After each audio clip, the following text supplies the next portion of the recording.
పూర్వం మహారాష్ట్రలోని నాసిక్ దగ్గర ఉన్న బ్రహ్మగిరి పర్వతాల మీద గౌతమ మహర్షి అనే గొప్ప ఋషి నివసించేవారు. ఆయన తన భార్య అహల్యతో కలిసి ఒక ఆశ్రమం నిర్మించుకుని శివుడిని ధ్యానిస్తూ గొప్ప తపస్సు చేసేవారు. ఒకానొక సమయంలో ఆ ప్రాంతంలో చాలా కాలం వర్షాలు పడక కరువు వచ్చింది. నీటి కోసం ప్రజలు, పశువులు అల్లాడిపోయారు. గౌతమ మహర్షి ప్రజల బాధ చూడలేక వరుణ దేవుడిని ప్రసన్నం చేసుకోవడానికి తపస్సు చేశారు. ఆయన తపస్సుకి మెచ్చి వరుణ దేవుడు ప్రత్యక్షమై ఆయన కోరిక మేరకు ఒక పెద్ద లోయలో నీటిని నింపాడు. దీనితో గౌతమ మహర్షి మరియు అతని శిష్యులకు నీటి సమస్య తీరిపోయింది. అయితే ఇతర ఋషులు తమ దురాశతో గౌతమ మహర్షిపై అసూయపడ్డారు. వారు గౌతమ మహర్షిని అడ్డుకోవాలని కుట్ర పన్నారు.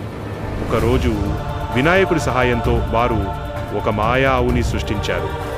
ఆ ఆవు గౌతమ మహర్షి వ్యవసాయ క్షేత్రంలోకి ప్రవేశించి పంటను నాశనం చేయడం ప్రారంభించింది.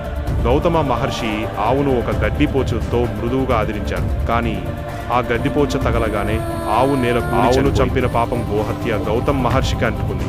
ఈ పాపం నుండి విముక్తి పొందడానికి ఆయన శివుడిని ప్రార్థించారు.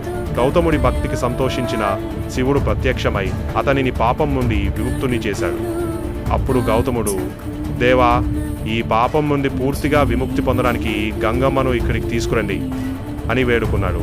శివుడు తన జట నుండి గంగను భూమిపైకి వదిలాడు. కానీ గంగ అటూ ఇటూ పారిపోయింది. అప్పుడు శివుడు తన జటను నేలపై కొట్టగా గంగ ఒక పెద్ద ప్రవాహంగా భూమిపైకి దూకింది. గౌతమ మహర్షి గంగకు ఒక మార్గాన్ని చూపించగా అది నిరంతరంగా ప్రవహిస్తూ గోదావరి నదిగా రూపుదిద్దుకుంది. ఆ విధంగా గోదావరి నది గౌతమ మహర్షి తపస్సు, శివుడి అనుగ్రహం వల్ల భూమిపైకి వచ్చింది. అందువల్ల ఈ నదిని గౌతమి అని కూడా పిలుస్తారు.